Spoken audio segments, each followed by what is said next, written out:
Decreto-Lei nº 3.365, de 21 de junho de 1941. Dispõe sobre desapropriações por utilidade pública.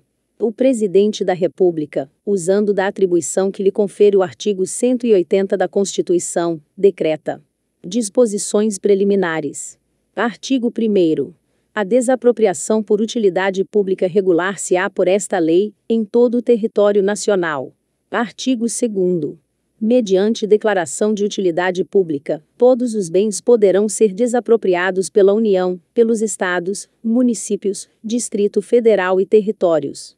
Parágrafo 1º. A desapropriação do espaço aéreo, ou do subsolo só se tornará necessária, quando de sua utilização resultar prejuízo patrimonial do proprietário do solo. Parágrafo 2º. Os bens do domínio dos Estados, municípios, Distrito Federal e territórios, poderão ser desapropriados pela União, e os dos municípios pelos Estados, mas, em qualquer caso, ao ato deverá preceder autorização legislativa. Parágrafo 3º. É vedada a desapropriação, pelos Estados, Distrito Federal, territórios e municípios de ações, cotas e direitos representativos do capital de instituições e empresas, cujo funcionamento dependa de autorização do governo federal, e se subordine à sua fiscalização, salvo mediante prévia autorização, por decreto do Presidente da República. Artigo 3º. Os concessionários de serviços públicos, e os estabelecimentos de caráter público, ou que exerçam funções delegadas de poder público, poderão promover desapropriações mediante autorização expressa, constante de lei ou contrato. Artigo 4º. A desapropriação poderá abranger a área contígua necessária ao desenvolvimento da obra a que se destina, e as zonas que se valorizarem extraordinariamente, em consequência da realização do serviço. Em qualquer caso, a declaração de utilidade pública deverá compreendê-las, mencionando-se quais as indispensáveis à continuação da obra, e as que se destinam à revenda. Parágrafo único. Quando a desapropriação destinar-se à urbanização, ou à reurbanização realizada mediante concessão ou parceria público-privada, o edital de licitação poderá prever que a receita decorrente da revenda ou utilização imobiliária integre projeto associado por conta e risco do concessionário, garantido ao poder concedente no mínimo o ressarcimento dos desembolsos com indenizações, quando estas ficarem sob sua responsabilidade. Artigo 5º. Consideram-se casos de utilidade pública: a. A segurança nacional. b. A defesa do Estado. c. O socorro público em caso de calamidade. d. A salubridade pública. e. A criação e melhoramento de centros de população, seu abastecimento regular de meios de subsistência. f. O aproveitamento industrial das minas, e das jazidas minerais, das águas e da energia hidráulica. g. A assistência pública, as obras de higiene e decoração, casas de saúde, clínicas, estações de clima e fontes medicinais. h. A exploração ou a conservação dos serviços públicos. i. A abertura, conservação e melhoramento de vias ou logradouros públicos. A execução de planos de urbanização, o parcelamento do solo, com ou sem edificação, para sua melhor utilização econômica, higiênica ou estética, a construção ou ampliação de distritos industriais. j. O funcionamento dos meios de transporte coletivo.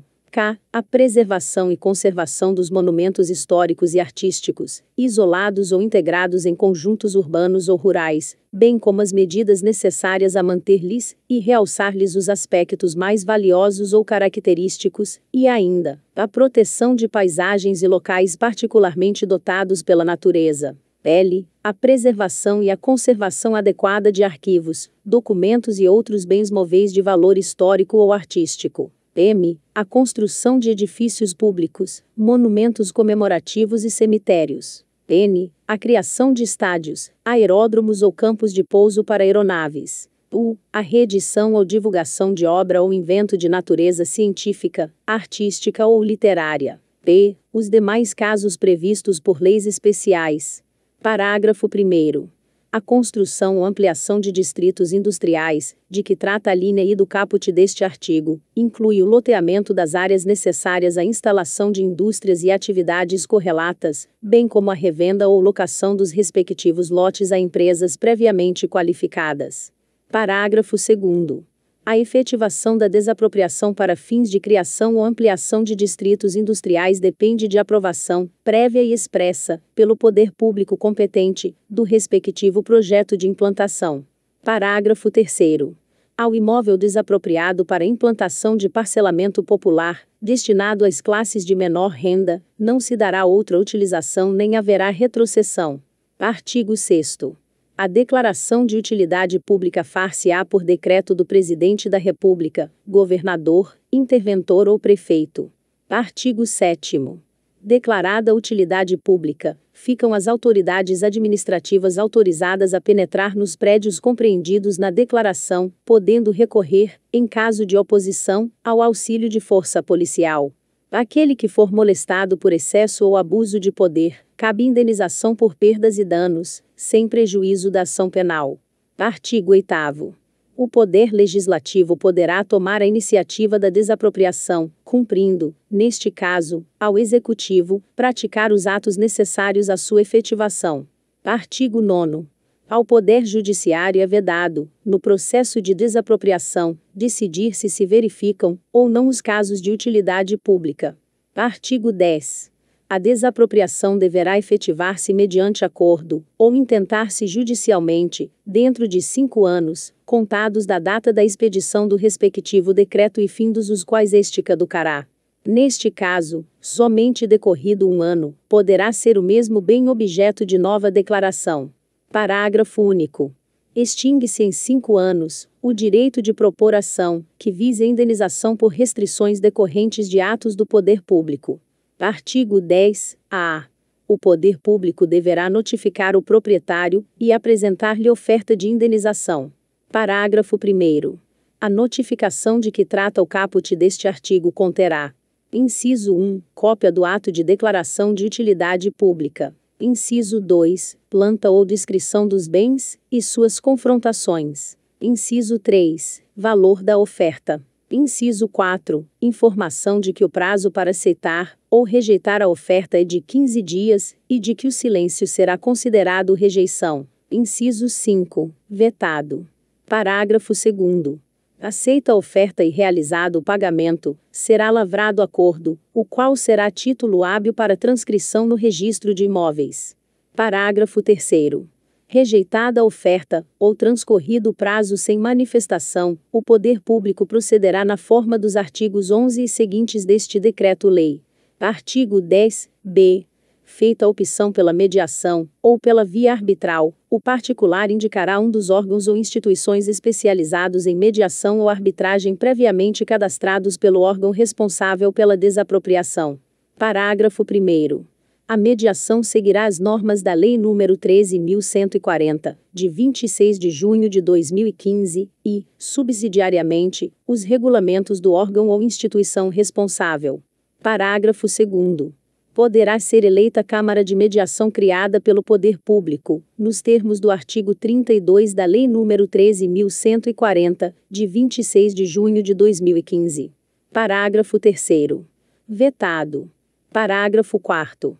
A arbitragem seguirá as normas da Lei nº 9.307, de 23 de setembro de 1996, e, subsidiariamente, os regulamentos do órgão ou instituição responsável. Parágrafo 5º. Vetado. Do processo judicial. Artigo 11.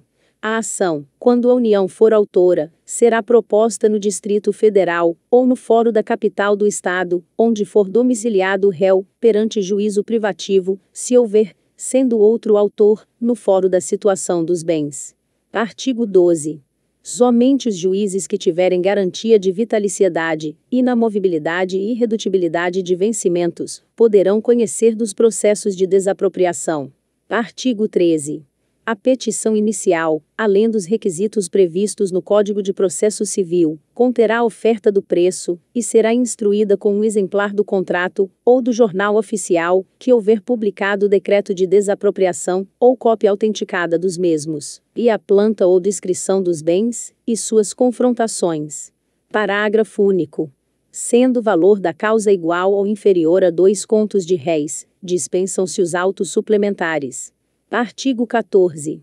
Ao despachar a inicial, o juiz designará um perito de sua livre escolha, sempre que possível, técnico, para proceder à avaliação dos bens. Parágrafo único. O autor e o réu poderão indicar assistente técnico do perito. Artigo 15. Se o expropriante alegar urgência e depositar quantia arbitrada de conformidade com o artigo 685 do Código de Processo Civil, o juiz mandará emiti-lo provisoriamente na posse dos bens. Parágrafo único. Revogado pela Lei nº 2786, de 1956. Parágrafo 1º.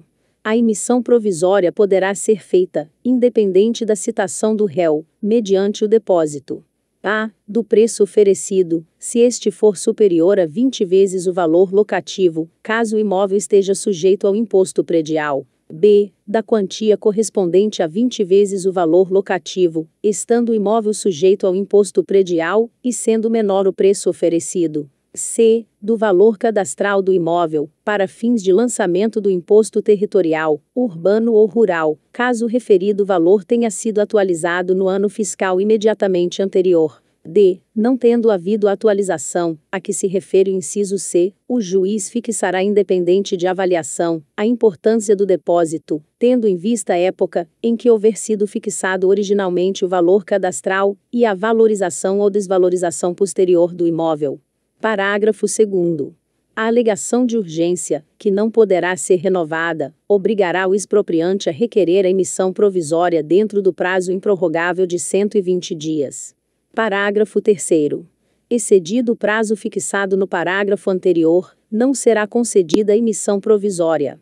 Parágrafo 4º. A emissão provisória na posse será registrada no registro de imóveis competente. Artigo 15-A. No caso de emissão prévia na posse, na desapropriação por necessidade ou utilidade pública e interesse social, inclusive para fins de reforma agrária, havendo divergência entre o preço ofertado em juízo e o valor do bem, fixado na sentença, expressos em termos reais, incidirão juros compensatórios de até 6% ao ano sobre o valor da diferença eventualmente apurada, a contar da emissão na posse, vedado o cálculo de juros compostos. Parágrafo 1º. Os juros compensatórios destinam-se, apenas, a compensar a perda de renda comprovadamente sofrida pelo proprietário. Parágrafo 2º. Não serão devidos juros compensatórios, quando o imóvel possuir graus de utilização da terra e de eficiência na exploração iguais a zero. Parágrafo 3º.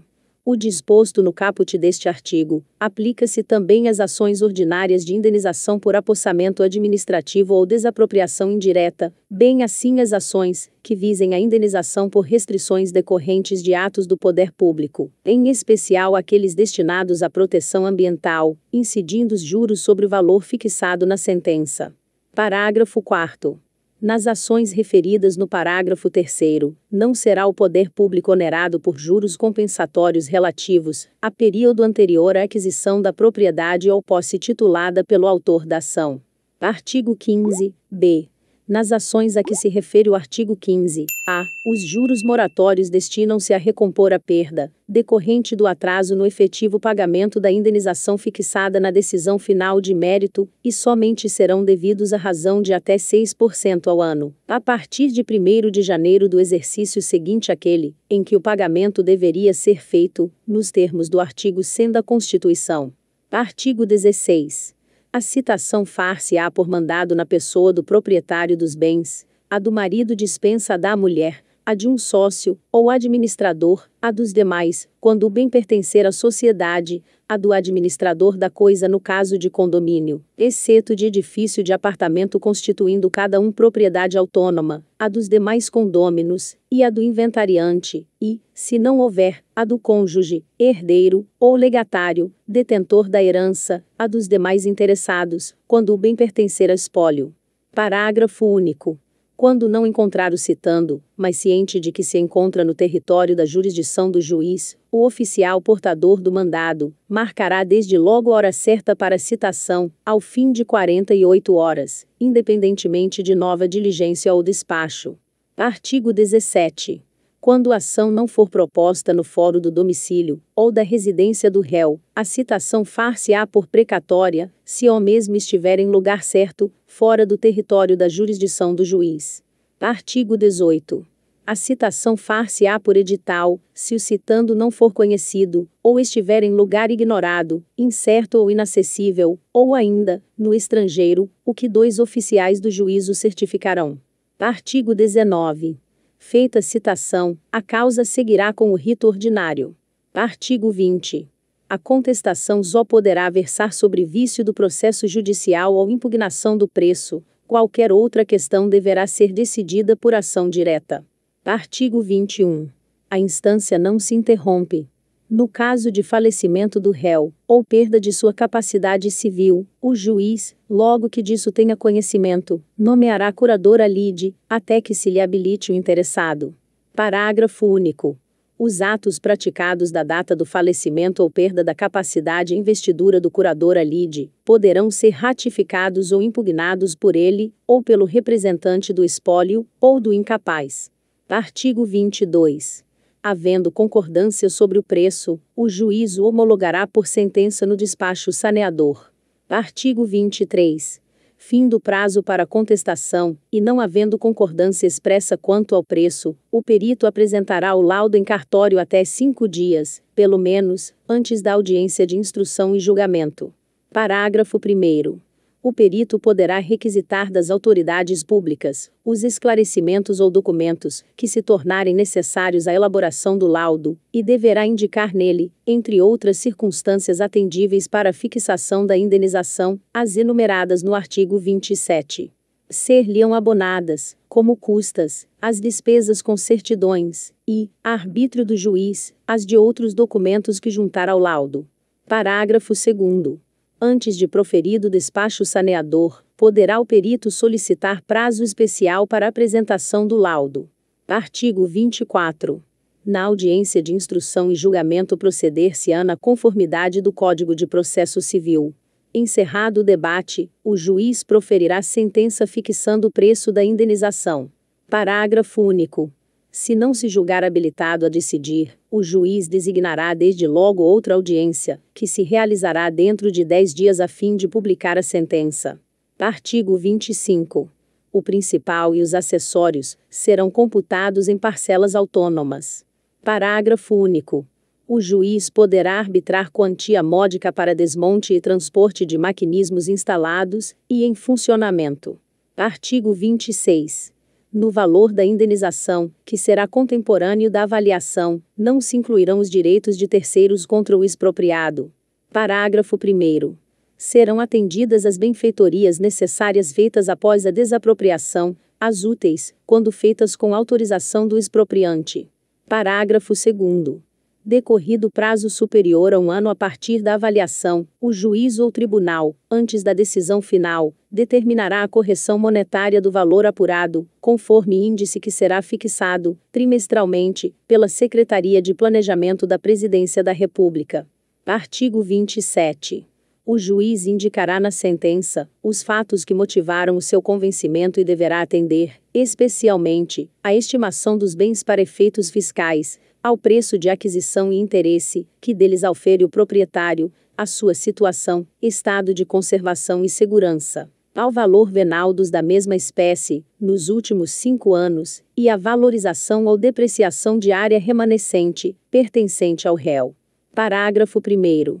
A sentença que fixar o valor da indenização, quando este for superior ao preço oferecido, condenará o desapropriante a pagar honorários do advogado, que serão fixados entre 0,5% e 5% do valor da diferença, observado o disposto no parágrafo 4º do artigo 20 do Código de Processo Civil, não podendo os honorários ultrapassar R$ 151.000. Parágrafo 2º. A transmissão da propriedade, decorrente de desapropriação amigável ou judicial, não ficará sujeita ao imposto de lucro imobiliário. Parágrafo 3º. O disposto no parágrafo 1º deste artigo se aplica. Inciso 1. Ao procedimento contraditório especial, de rito sumário, para o processo de desapropriação de imóvel rural, por interesse social, para fins de reforma agrária. Inciso 2. As ações de indenização por apossamento administrativo ou desapropriação indireta. Parágrafo 4º. O valor a que se refere o parágrafo 1º será atualizado, a partir de maio de 2000, no dia 1º de janeiro de cada ano, com base na variação acumulada do Índice de Preços ao Consumidor Amplo, IPCA do respectivo período. Artigo 28. Da sentença que fixar o preço da indenização, caberá apelação com efeito simplesmente devolutivo, quando interposta pelo expropriado, e com ambos os efeitos, quando for pelo expropriante. Parágrafo 1º. A sentença que condenar a fazenda pública em quantia superior ao dobro da oferecida fica sujeita ao duplo grau de jurisdição. Parágrafo 2º. Nas causas de valor igual ou inferior a 2 contos de réis, observar-se-á o disposto no artigo 839 do Código de Processo Civil. Artigo 29. Efetuado o pagamento, ou a consignação, expedir-se-á, em favor do expropriante, mandado de missão de posse, valendo a sentença como título hábil para transcrição no registro de imóveis. Artigo 30. As custas serão pagas pelo autor, se o réu aceitar o preço oferecido, em caso contrário, pelo vencido, ou em proporção, na forma da lei. Disposições finais. Artigo 31. Ficam subrogados no preço quaisquer ônus, ou direitos que recaiam sobre o bem expropriado. Artigo 32. O pagamento do preço será prévio, e em dinheiro. Parágrafo 1º. As dívidas fiscais serão deduzidas dos valores depositados, quando inscritas e ajuizadas. Parágrafo 2º. Inclui-se na disposição prevista no parágrafo 1º, as multas decorrentes de inadimplemento, e de obrigações fiscais. Parágrafo 3º. A discussão acerca dos valores inscritos ou executados será realizada em ação própria. Artigo 33. O depósito do preço fixado por sentença, à disposição do juiz da causa, é considerado pagamento prévio da indenização. Parágrafo 1º.